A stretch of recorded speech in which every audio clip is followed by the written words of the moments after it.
a Mariana e eu gosto de dizer por aí que eu sou uma mulher apaixonada por tudo que eu faço. Por isso, sempre surge uma ou outra ideia nova. Para me sentir viva, eu preciso estar em movimento, criando, ouvindo e abraçando as coisas. Agora eu vou ser sua companhia aqui no podcast. Sempre pronta para uma conversa interessante, uma risada que não pode faltar e a gente vai conhecer juntos muita gente nova. Vem comigo, vai ser massa. E desde já, desculpe o Aue. E aí, galera, aqui a gente já começa as coisas com o pé na porta, certo? Esse podcast vai ser composto de muitas coisas diferentes, muitas coisas vão acontecer aqui, entrevistas mais sérias, temas mais complexos e também alguns temas que nem parecem tão complexos, mas que no final das contas são tão complexos quanto qualquer tema. E esse episódio que a gente vai estrear logo o podcast, ele vai se chamar A Hora da Desgraça.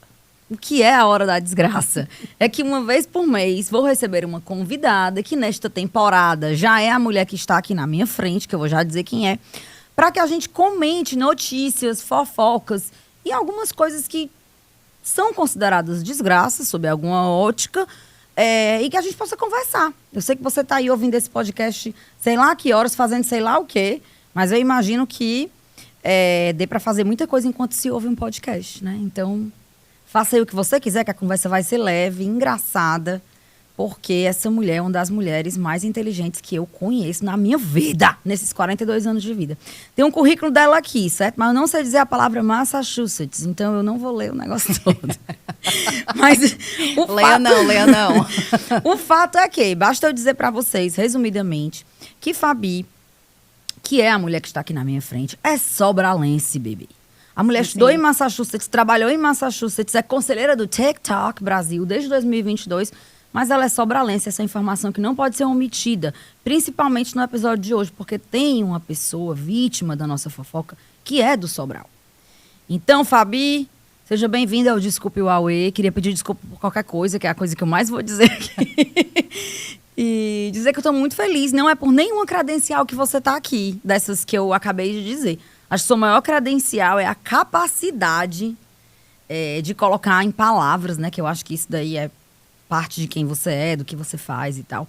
Mas da capacidade de colocar em palavras os sentimentos não só seus, né? Como do resto do mundo todinho. Eu sou sua fã, gata.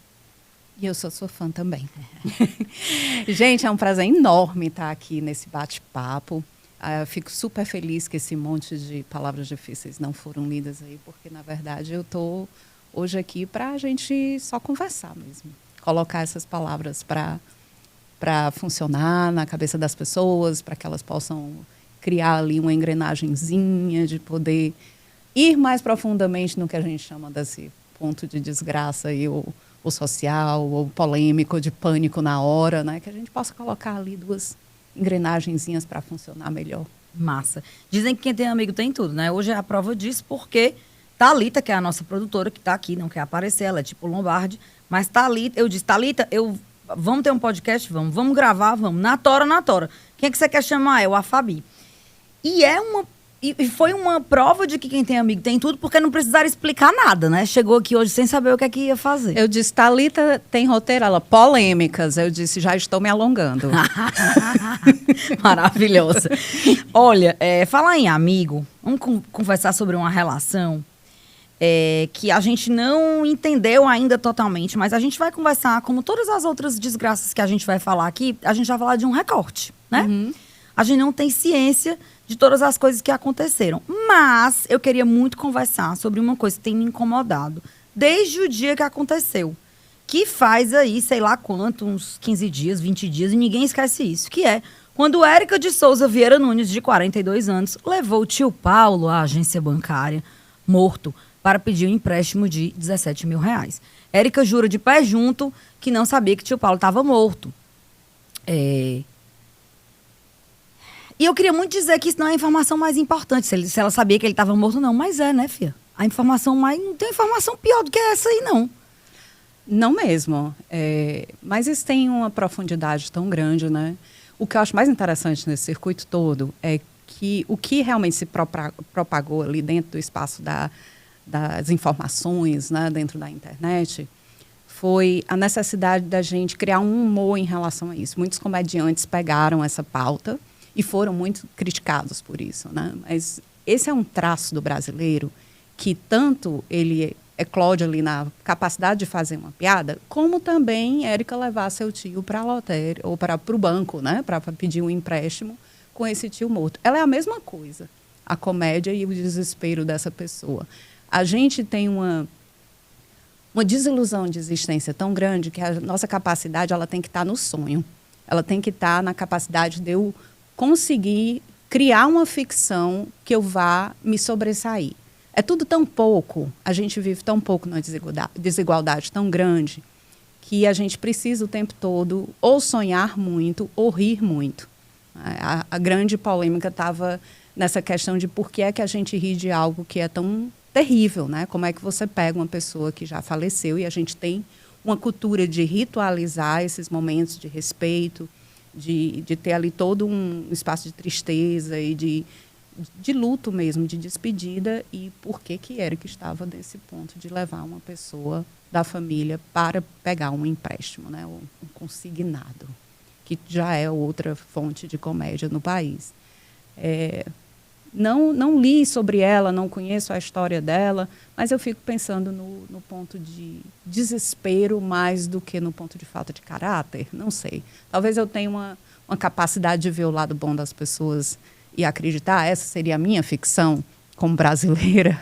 Estamos lascada, porque a gente parece nesse aspecto, né? Eu fico logo achando que tem, sei lá, não que existe um motivo que justifique isso, mas muitas vezes o desespero leva a gente a fazer coisas que são irracionais mesmo, né? E são socialmente inaceitáveis, são condenáveis, né? A gente pode condenar a Érica pelo seu comportamento e ela vai, com certeza, passar por um processo. Isso é um crime, ela cometeu um crime. E ela iria cometer 2 crimes, né? Se ela tivesse conseguido aí, não sei como. E que me passa também por uma questão, aí falando mais aqui de um lado do psicólogo, psicanalista, tem um espaço aí de você estar alucinando que uma pessoa sem vida vai conseguir passar por todos os processos de assinatura de um documento, né? Sim. Então tem um nível aí, ela foi para além do sonho que eu tinha falado, para um lugar de total alucinação, delírio, né? De delírio. Tem também uma versão, né, que a família defende, que ela estava sob efeito de Zolpidem. Isso para quem não tem nenhuma familiaridade aí com Zolpidem, o bom é que eu estou aqui na frente da psicanalista e eu é que vou explicar o que é Zolpidem, né? Mas eu vou explicar por experiência própria, galera. Eu estava completamente sem dormir. A privação de sono não deixa ninguém bem, né? Mas eu, então, pelo amor de Deus, se eu ficar 2 noites sem dormir, eu já fico completamente desorientada. E aí eu fui, consegui, né, convencer uma pessoa a me passar um remédio supostamente indutor do sono. Essa pessoa me passou o remédio, me deu orientações de uso do remédio, que era tomar no escuro, tomar deitado, não tomar todo dia. E, obviamente, que eu desobedeci absolutamente tudo. Eu tomava ainda no claro. Não, vou resolver só um negocinho aqui, depois eu me deito. Um dia chegou uma caixa lá em casa de uma coisa que eu tinha comprado sem saber. Quando eu olhei para o pacote, eu entrei Primeiro eu pensei, isso não é meu. E aí eu vi meu nome e aí eu entrei em pânico. Primeiro, quanto tinha custado aquilo, né? Se eu podia pagar. Ainda bem que eram, 8 coisas e as 8 coisas juntas eram R$ 69,90, sei lá. Mas, assim, aquilo me assustou bastante. Então, por ter experiência própria com isso, eu parei imediatamente na época, né? Foi bem chocante, assim, pra mim, que eu tivesse feito uma compra sem sentir. Mas teve essa história dela estar sob efeito de Zolpidem, né? Que é uma medicação que tem acabado com muitas vidas, né? No país. A gente tem, hoje em dia, uma necessidade de... Eu até brinquei essa semana com um grupo de amigos que eu disse, na próxima reunião que nós fizermos, estávamos 10 ou 12, nós vamos trazer um quadro branco, você vai entrar e você vai anotar qual é o seu adoecimento, qual é o remédio que você está tomando e qual é a dor que você está sentindo no quadro, para a gente poder organizar a conversa, né, em todo, saber o que é que a gente pode perguntar um do outro. E aí, tu está tomando isso, eu estou tomando aquilo. E essa ideia de que a gente, hoje em dia, tem, de que nós estamos precisando nos encaixar em alguma forma de existência que precisa de uma medicação, ela é muito forte. Não só isso, como a gente vem de um período pós-pandemia, não tem ninguém bem. Não tem ninguém bem. E o que a gente está fazendo, no lugar da gente criar espaços onde as pessoas possam falar de não estar bem, nós temos o oposto disso. A gente tem uma internet que multiplica a ideia de que eu tenho que estar bem, e a gente tem, do outro lado, um processo de tornar todo comportamento passível de receber uma medicação. E nisso, a gente cria toda uma ilusão ao redor de que eu vou tomar algo e aquilo vai funcionar. Mas fora isso, a gente tem também os superexcessos. Eu vou usar isso aqui de qualquer forma, vou usar, às vezes, de uma pessoa que me deu, não tem aí uma prescrição médica, não tem um tratamento, não tem um acompanhamento, não é usado corretamente. E sim, se eu usar qualquer medicação, minha avó dizia, faz mal até água demais. Isso é uma lição básica de vida. Tudo que você faz em excesso, ou sem nenhum tipo de orientação, você vai realmente sentir alguma coisa, e os psicotrópicos, os remédios que são as drogas psiquiátricas, elas têm um movimento dentro do cérebro. Elas modificam a forma como a química do cérebro funciona.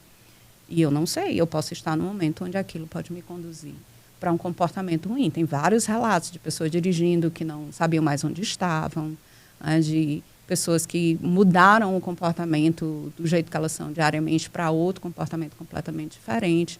E aí a gente tem que analisar por que estamos medicando tantas pessoas. No lugar de eu tratar, por que não se dorme, o que é que nós estamos sentindo. E a gente está todo mundo sentindo alguma coisa. Eu vi essa semana um vídeo, acho que também viralizou muito, todo mundo chegando numa grande igreja que tinha lá água benta. Viu, Mariana, esse vídeo? Vi não. E as pessoas chegavam lá, como cristãos católicos, que você vai e se benze com a água benta ali. E muita gente, você via que era um lugar muito populoso de visita. E vem, eu acredito que um padre da igreja, e ele põe as duas mãos dentro e joga a água para cima. Aí eu disse, não tem ninguém bem. Né? Não tem ninguém bem, gente. Aí a gente perguntou, o padre tomou o Zolpidem? Né? E não era uma coisa assim delicada, não. Você via que tinha uma certa agressividade no que ele estava fazendo, como se fosse uma impaciência com esse processo, né? As pessoas ali, respeitosamente, dentro daquele espaço que você chega muito humildemente. Um coração contrito. E ele vem e faz um banho, né? Muito coisa assim, afasta todo mundo. E aí teve uma resposta. A pessoa que estava lá, chegou e deu uma mãozada assim dentro d'água, e ele tomou um banho de água do outro lado. Eu disse, não tem, isso aqui é o exemplo, não tem ninguém bem. Está tomando Zolpidem? Não sei, pode ser. Mas a questão é que a gente está ou justificando que não está bem e precisa da medicação, ou fizemos alguma coisa que não deveríamos ter feito e estávamos tomando sob efeito da medicação. Sim, massa. E como se nossa narrativa e o nosso discurso estivesse baseado no preceito médico, né, de que a gente precisa estar em algum tipo de controle. E quando a gente não está, é porque foi errado, ou porque tomou o remédio errado, ou porque tomou... Então, o discurso e essa narrativa do remédio, ela é muito preocupante. Porque é que eu preciso tanto me enquadrar ou em um diagnóstico, ou os meus comportamentos não podem mais ser diferentes. A gente tem uma sensação de que ou você obedece uma padronização de existência, ou então você precisa estar dentro desse espaço. E a gente não vê mais o julgar o outro de uma forma ampla. O que é Érica? Quem é Érica? Por que Érica estava ali? Qual era a situação de Érica? A gente criou também nesses... Nós estamos em 2024, internet 2010, mais ou menos. Nós temos aí uma trajetória de mais de uma década de eu achar que o espaço digital é um espaço de julgamento livre. É os gladiadores, né? Roma antiga. Um tribunal, né? Um tribunal. Então, você está ali para ver as pessoas realmente brigarem e você tomar um lado. Né? Ah, não, se você... Por exemplo, o que eu estou falando agora, se eu estivesse dizendo isso na internet, lá escrito, eu ia ser extremamente julgada. Hoje é um sinal de... Assim, né? Alguns influencers brincam com isso, que é um sinal de sucesso ter hater, né? É tipo assim, o hater... Se o sucesso vier, o hater vem, né? Como se você tivesse ali você tá o tempo inteiro com medo de furar aquela suposta bolha, e se na hora que você furar a bolha, o julgamento vem. E, gente, a gente lê cada coisa crudelíssima. Uma vez eu te perguntei isso, na vida real mesmo, fora do estúdio. Eu te perguntei isso e tu me falaste uma coisa que eu nunca esqueci. Sobre o mecanismo, né? O que era que fazia uma pessoa ser capaz de destilar tanto ódio ou de dizer tantas coisas absurdas a alguém que ela não conhecia, né? A falta de empatia, o que é que a tela fazia com a gente, né? Fala um pouco disso pra gente mudar pro próximo assunto, que é chifre, e todo mundo vai querer ouvir. Ah, sim. E esse aí na tela, então, hein? A gente, desse espaço que nós criamos, eu não vejo o outro na tela como um indivíduo. Não há um indivíduo do outro lado. Há uma comunicação de palavras onde eu não considero que do outro lado tem uma pessoa que está com sentimentos, com emoções, com uma vida complexa. O que aconteceu nessa fomentação do uso digital é que a gente não parou para entender que eu estou me comunicando com um outro e não com as palavras da pessoa ou com um vídeo aleatório. Eu desumanizo a pessoa que está do outro lado.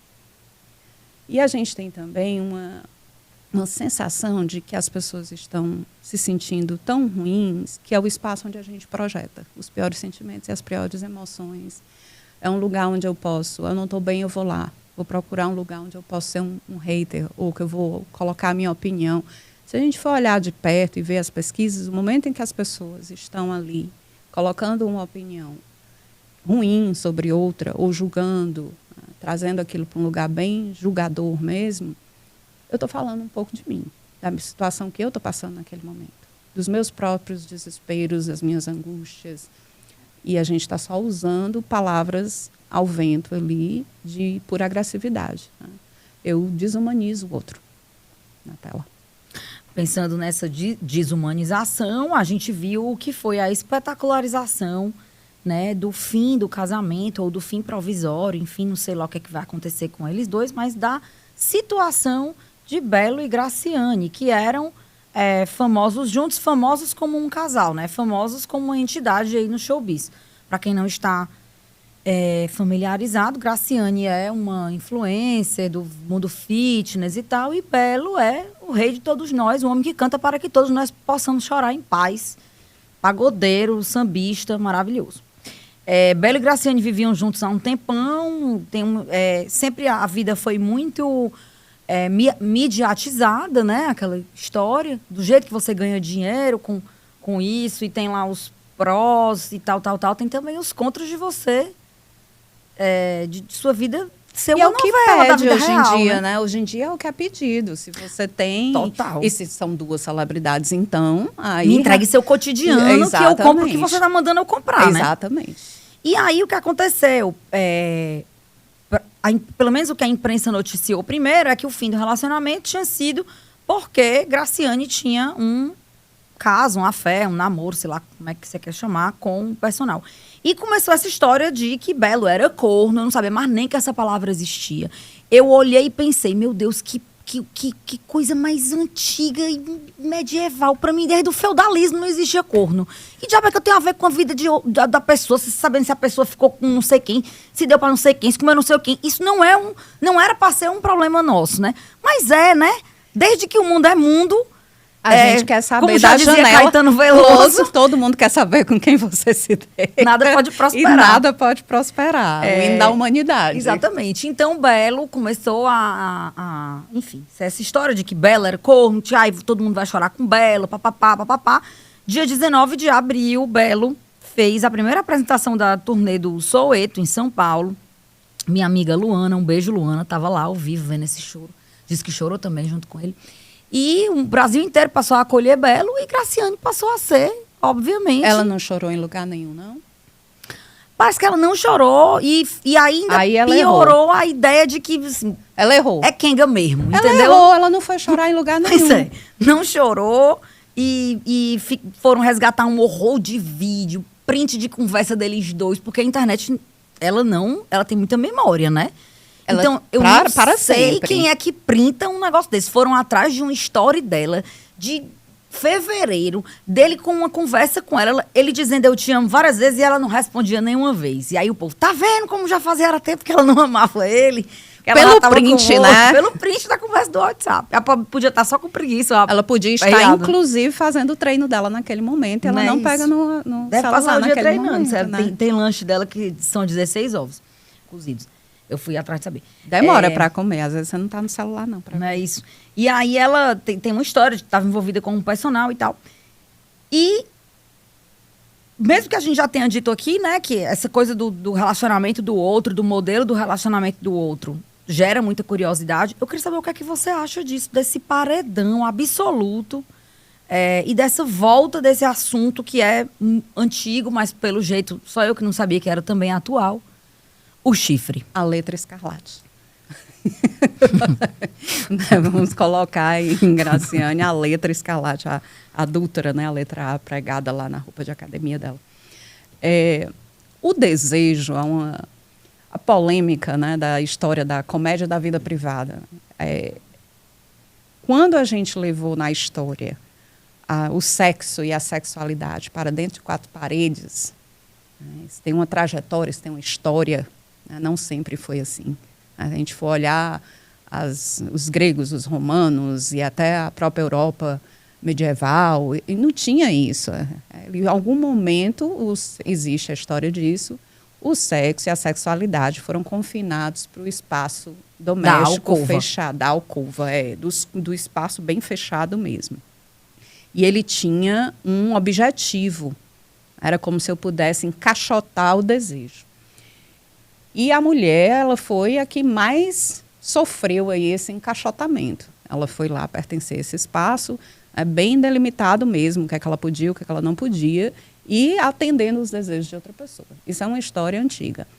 Mas quando a gente traz a história de que existe um compromisso do desejo dentro de um relacionamento, aí a gente está vivendo num campo de ilusão. O desejo não tem objeto. Ele pode vagueia. Ser um relacionamento fechado, blindado, abençoado, consagrado. Ele atravessa.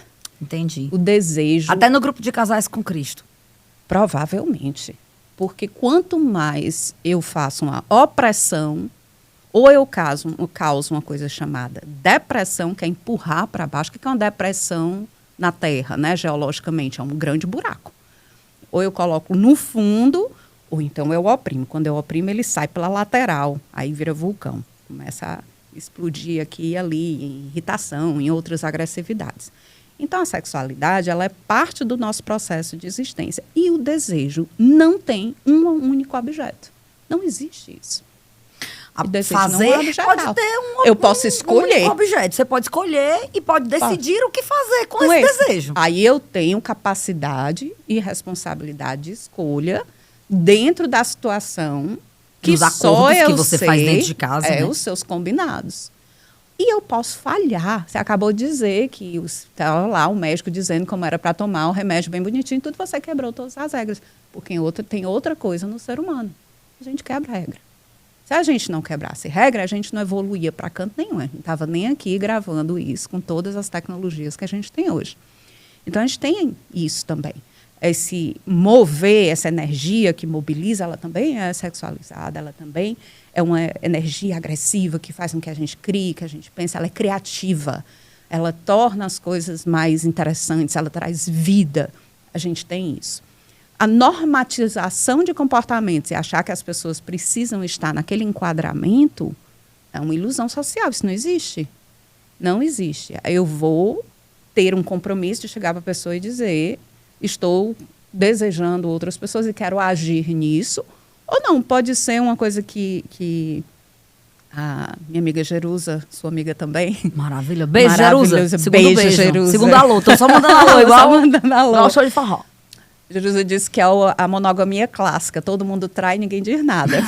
Se o relacionamento é aberto ou fechado, monogamia clássica, né? E isso diz uma coisa muito interessante, porque foi isso que a história da sexualidade colocada dentro de um espaço doméstico fez. Eu vou fingir que o meu desejo tem um único objeto. E isso era muito permitido aos homens, ter outros objetos. Eles tinham as casas que iam, né, visitar, os cabarés, e eram casas para homens. E eles eram todos casados. E as mulheres não tinham esses espaços. Mas a gente sabe, por exemplo, que no Japão, que é uma sociedade extremamente fechada sexualmente, as mulheres têm lugares onde elas vão desfrutar da sua sexualidade, a monogamia clássica. Isso tem um documentário com sobre homens, isso. é? Com homens. Existem tipo, Elas se um reúnem cabaré de homens. É um clube, e é muito bonito, e é muito chique e tal, e elas escolhem se querem só olhar ou se querem passar por todo o processo de desfrutar daquilo. Fabiano, tu fala bonito demais. Se fosse isso aí no meu linguajar, tinha virado uma frase muito ruim. Então, elas vão lá. E é uma monogamia hiperclássica. Sim, sim. Né? Então, a gente tem uma ideia de que quando se revela que o objeto de desejo não é monogâmico, que o desejo não tem um único objeto, eu tenho medo que a estrutura social inteira venha a se desfazer, a desmoronar. Né? A gente olha para a situação e diz, vai cair tudo. E não vai cair tudo, eu tenho um pânico, aí é o pânico moral. E eu preciso, no pânico moral, que alguém seja culpado. Ai, meu Deus, você acabou de me dar de bandeja, assim, de presente, igual essa fruteira, o gancho para o nosso próximo assunto, porque o pânico, eu preciso que alguém seja culpado. E quem é a culpada dessa semana, mulher?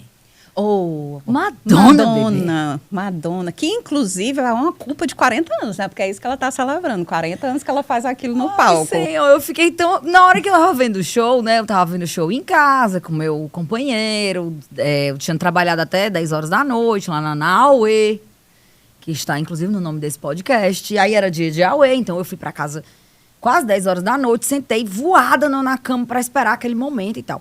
Eu esperava um espetáculo, não aquele, eu não tinha visto spoiler nenhum do show da Tu e tal. Mas eu fiquei ali me deleitando e tal. E aí, daqui a pouco, Assis, meu esposo, disse assim para mim, começou a heresia, prepara a internet. Na hora que apareceu, sei lá, primeira cruz, né? Primeiro símbolo cristão e tal, ele falou, começou a heresia, prepara a internet.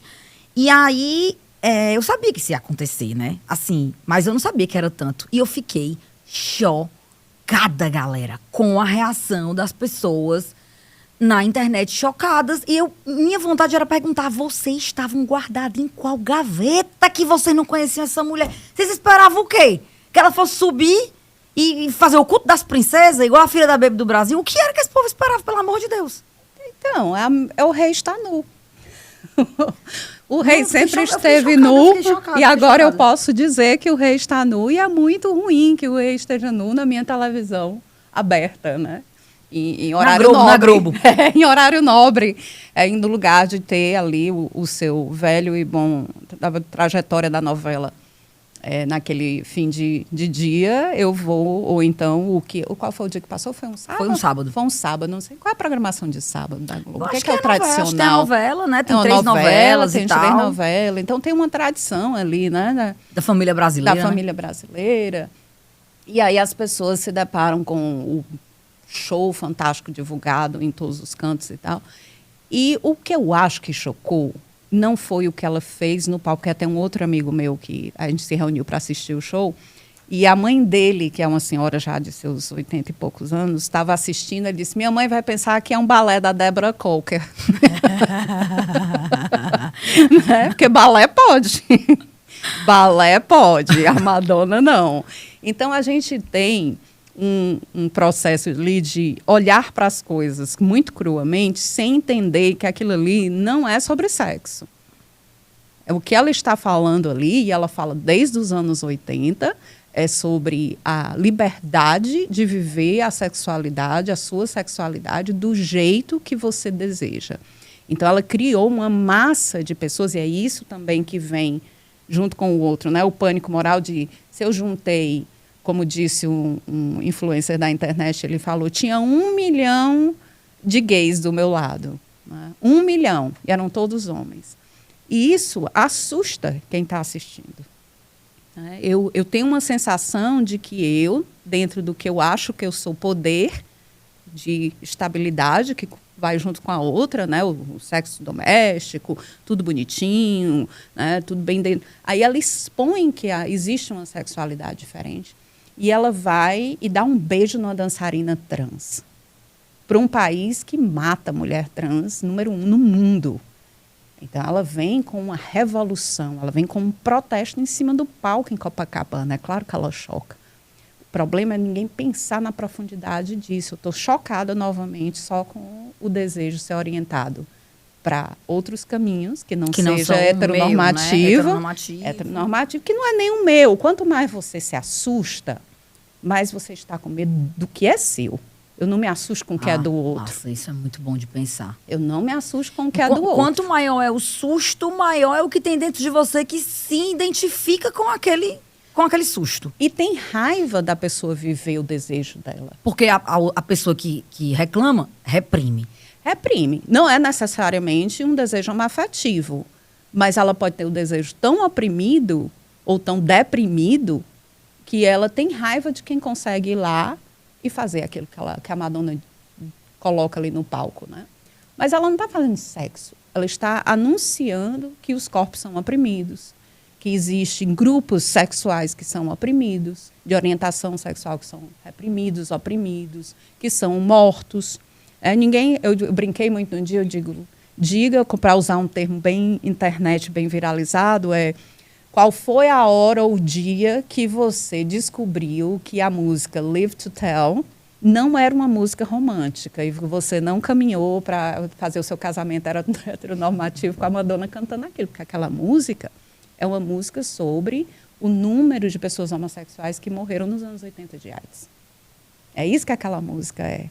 E as pessoas escutavam como uma música romântica, de amor partido, coração partido, e não é. Aquela música é uma música que fala de eu ter que esconder quem eu sou e até onde eu vou conseguir fazer isso de forma que eu não morra. Porque se eu expor, eu morro, e se eu não expor, eu morro também. É isso que ela... Live to tell. É viver para poder contar. Sobreviver para poder contar. Aquela hora lá dessa homenagem às vítimas da AIDS mexeu demais comigo, porque foi uma coisa que eu vivi sendo criança, né? Eu vivi observando, eu senti a perda do Cazuza porque os meus pais sofreram bastante. Então, para nós, dentro de casa, não foi um momento simples, né? Foi um momento de ver os meus pais sofrerem e tal, e tal, e tal. Mas eu não vivi aquilo, eu não observei aquilo. Não viveu aquela desgraça. E ver aquilo na tela foi uma coisa que mexeu demais comigo, assim, na hora de você ver quem foi escolhido para morrer, né? Porque foi uma geração quase dizimada, né? Por falta de capacidade de viver o amor de maneira livre, por ter atendimento de prevenção, atendimento médico, acesso a um método que pudesse finalmente, né? Enfim, acabar com aquela situação. Tanto é que hoje a gente vê que com alguma boa vontade se conseguiu lutar até contra isso, né? E é uma luta diária e constante. Quem convive, quem vive, quem atende a comunidade LGBT, quem assiste às lutas, sabe que essa luta é diária. No momento em que você acorda e põe o pé na rua, você está passando por alguma coisa que vai lhe assustar, lhe oprimir, lhe reprimir, ter medo, né? Eu, como mulher, eu tenho parcialmente uma sensação do que é sair na rua e ter medo.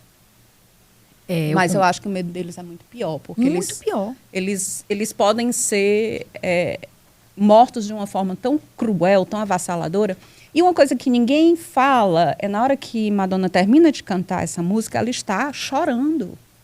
A gente se comove com o Belo chorando no show do Soweto, porque levou um chifre, e Madonna chorando a morte de milhares de pessoas que perderam a vida para a AIDS nos anos 80, 90 e subsequentemente. A gente tem uma onda muito grande agora, porque a nossa geração não viveu aquilo, essa geração atual não viveu aquilo, não conhece a história, não via como os hospitais eram lotados de pessoas sem... Era como se fosse a Covid, né, da época, mas que foi focada nos grupos que tinham as suas orientações homoafetivas. Depois a gente foi descobrir que um homem heterossexual trazia mais a doença para dentro de casa. Sim. Né? Mas esses fatos não, porque a gente tem uma ordem pré-estabelecida e a gente precisa manter essa ordem. Então, não existe, não pode ter chifre, né? Não pode ter exposição de que a sexualidade ela caminha para outro canto, não é heteronormativa, não é oprimida. Então, quando isso é exposto, na Globo, no sábado, no horário nobre, de novo, eu estou quebrando a base da sociedade. Assusta, dá medo. E quem ela escolheu para ser a grande estrela brasileira junto com ela no show foi a Pabllo, né? Que é uma figura que mexe muito com o imaginário das pessoas, que mexe muito com as pessoas mais reacionárias, enfim, que não conseguiram ainda entender que todos somos pessoas, que não conseguem ainda entender tem muita dificuldade em entender a diferença entre orientação sexual e identidade de gênero, que não chegou ainda nem nesse lugar, né? Enfim. Mas e ela faz outra revolução ali, né? A Pabllo sobe com a camiseta do Brasil, da seleção brasileira. Não é isso? Tomaram de volta. Tomaram. Bandeira, camiseta. Desculpa, Bolsonaro. E ainda veio com as baterias das crianças das escolas de samba. E ali teve toda uma curadoria brasileira do que estava em cima do palco. O evento Madonna no Rio é o maior protesto que a gente já teve. Por isso que assusta tantas pessoas. Né? A ideia de que eu não sabia que essa pessoa fazia isso, eu não sabia que ela tinha um impacto tão grande que ela atraía 1,6 milhões de pessoas para a areia da praia e que isso pode virar algo comum socialmente. Né? Pode virar o jogo de minoria para a maioria, pode mudar a estrutura de como as coisas funcionam. Eu ter que reorganizar minha cabeça, meu desejo, para eu ter que alinhar meus desejos aqui, entender que eu posso mais coisa do que o que eu estou fazendo, eu posso mais coisa do que eu estou fazendo. Foi um negócio que eu amei, que era dizendo assim, agora o Itaú trouxe a Madonna, agora o Bradesco tem que trazer a Ariana Grande, o Nubank tem que trazer a Beyoncé. O C6 tem que trazer a Adele. Eu quero ver briga de banco. E tem um vídeo maravilhoso do Paulo Gustavo, né? Saudades imensas de ter a comédia. Deixou um legado de coisas pra gente ver, né? E parecia que ele tinha feito vídeos pro resto do futuro. Era. E ele fez esse vídeo da Madonna era o show da Madonna e o show da Lady Gaga. Você chegou a ver esse? Não. Ele disse: a Madonna veio pro Rio, já vai juntar 70 mil viados. A Lady Gaga vai juntar 40 mil viados, porque é só viado. E aí já deu 110 mil viados. Porque os viados da Madonna não é o mesmo da Lady Gaga. Então já deu 100. E ele fez esse vídeo, e isso anteriormente, posteriormente, saiu demais, né? E Paulo Gustavo era fã da Madonna. Se ele estiver, ele foi muito celebrado no dia, porque no mesmo dia do show, ele fazia 3 anos de falecimento. Eu vi um post no Instagram do marido, partiu meu coração. Então, ali é um grande... Se a gente juntar as peças do quebra-cabeça Madonna, é um medo muito grande de que a ordem das coisas... E a ordem das coisas vem mudando. A gente está na revolução equivalente à revolução industrial, só que é a revolução tecnológica. O mundo está mudando. Eu não vou entender tudo. Ei, Fabi, e como é muito difícil conviver moralmente com o diferente, né? Antes eu era mais tolerante, eu achava que os outros eram intolerantes comigo. E eu era mais assim, conseguia ouvir um discurso que fosse muito diferente do meu, e papapá e tal. Hoje em dia, minha irmã, eu não sei nem o que eu te diga. É porque a gente levou um banho de absurdo por muito tempo, né? Foram 4 anos aí de sofrimento diário, de um discurso e de uma narrativa que colocava a gente dentro das redes. Todo dia a gente acordava de manhã para ouvir qual era o absurdo do dia. E é de uma dimensão que você nem acredita, que aquilo é roteirizado, é manipulado.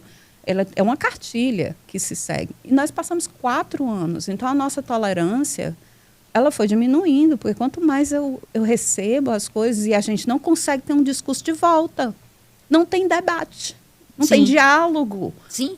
Cadê sobre isso que eu falo. Sentar à mesa e debater, tu pensa assim, eu penso assim, vamos aqui ver onde é que a gente encontra um ponto. Eu concordo com metade do que tu disse, eu concordo com 20%.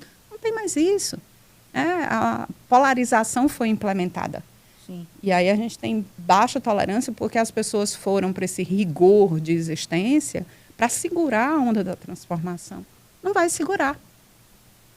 Os últimos anos de história provam isso. Bad news. Não vão segurar nada. A gente está caminhando para o fim, mas não queria deixar de falar sobre uma grande crítica, né, que eu vi, assim, grandes influencers, mulheres, algumas influencers mulheres, assim, que são mais ou menos da minha geração, 40 anos, 45 anos, postando, ai, que vergonha de viver no Brasil, como é que a televisão brasileira posta uma coisa dessa, como é que eu vou criar meus filhos num mundo em que existe a Madonna, papapá.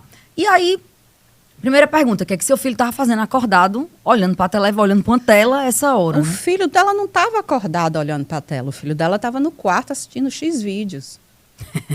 Que é livre e ninguém fala a respeito. Ou então vendo no YouTube 3 segundos de cada vídeo abrindo presente e ficando...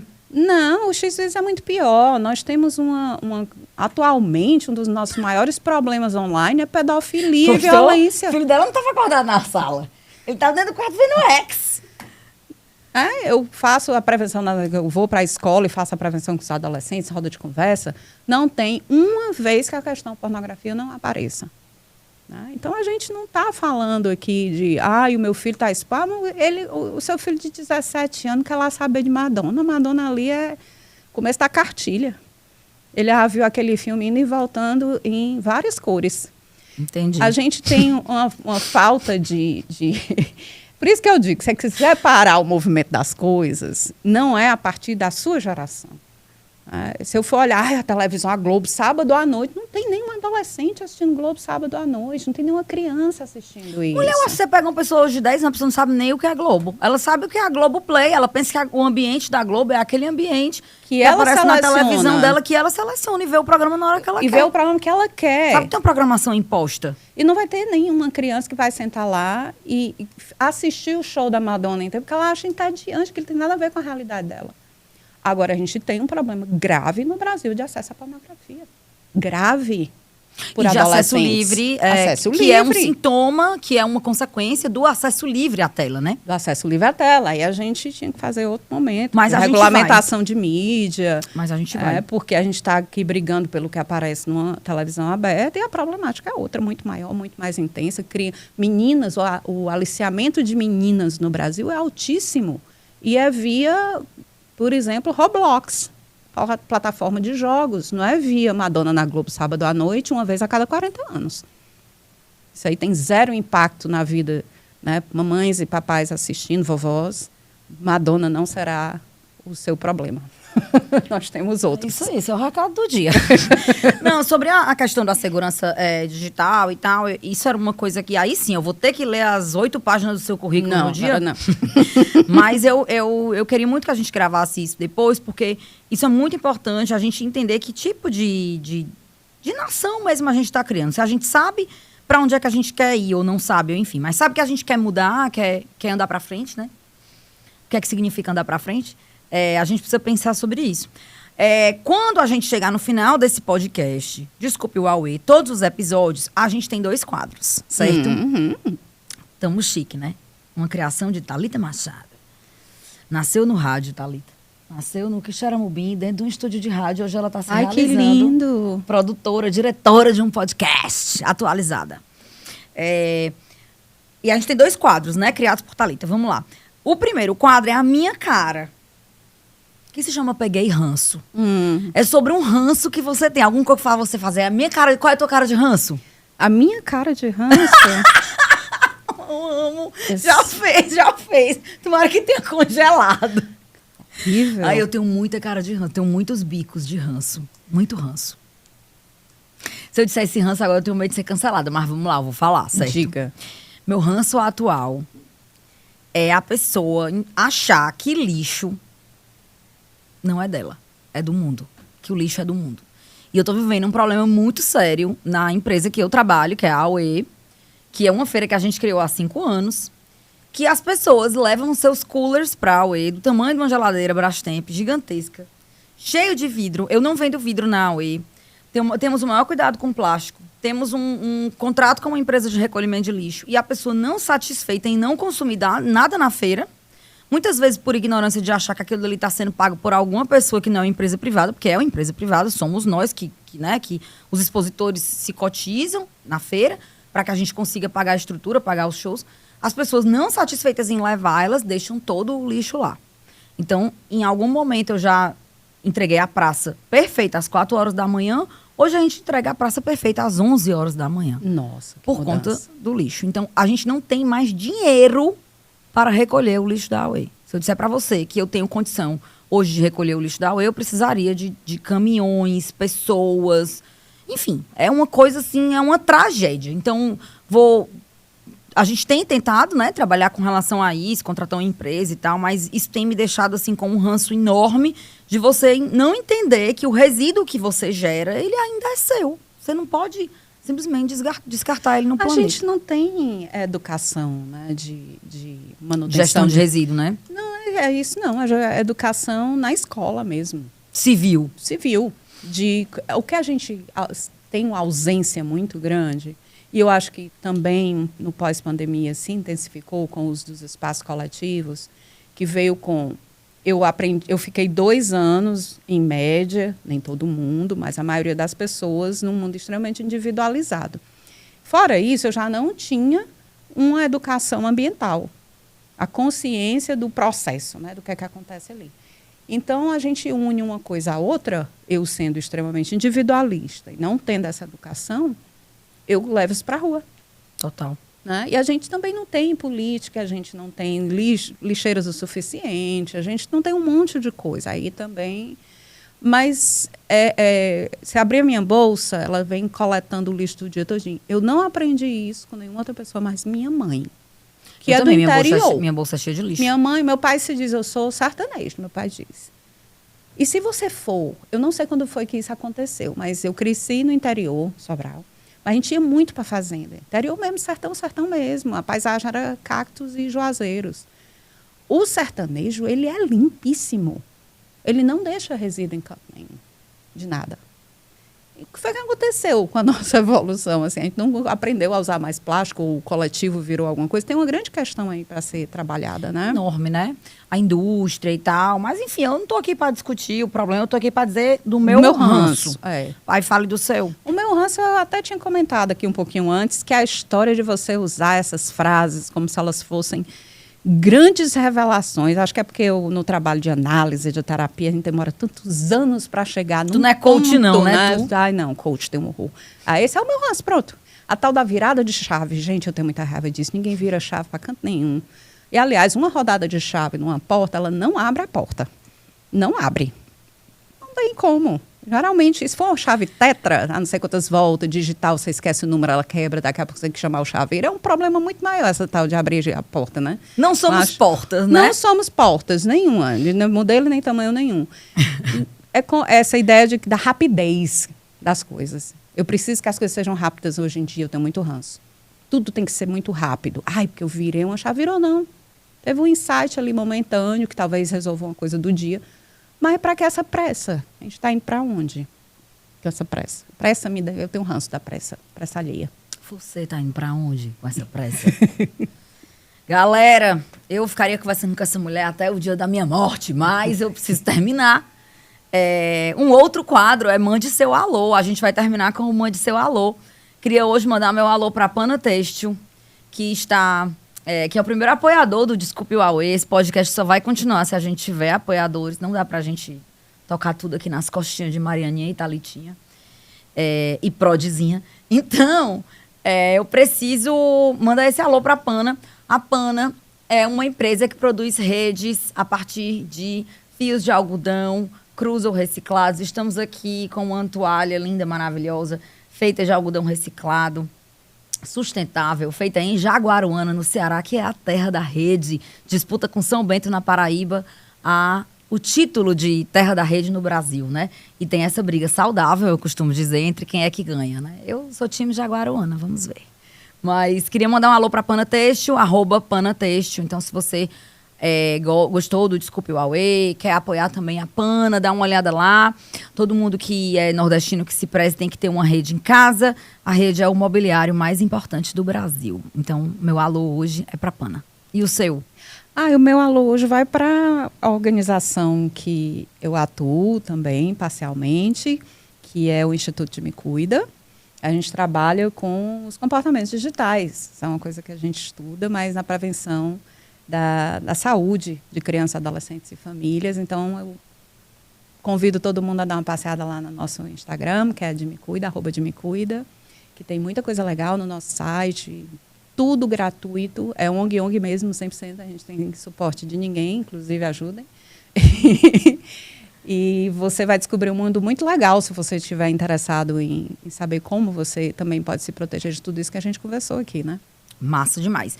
Não esqueça de seguir @FabianaVasconcelosPsi, que é o Instagram profissional de Fabi, @MarianaMarquesZ, que é o único Instagram que eu tenho, não é nem um pouco profissional, e @DesculpeOuAuê, que é o Instagram desse podcast. Não esquece de assistir os outros episódios, divulgar a gente no Spotify, vai ter YouTube?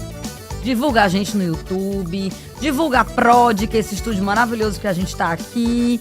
E é isso, ajuda a gente, porque só, meu filho, nunca fui pra canto nenhum, não é hoje que eu vou. Um beijo, espero vocês no próximo episódio. Desculpe o Aue.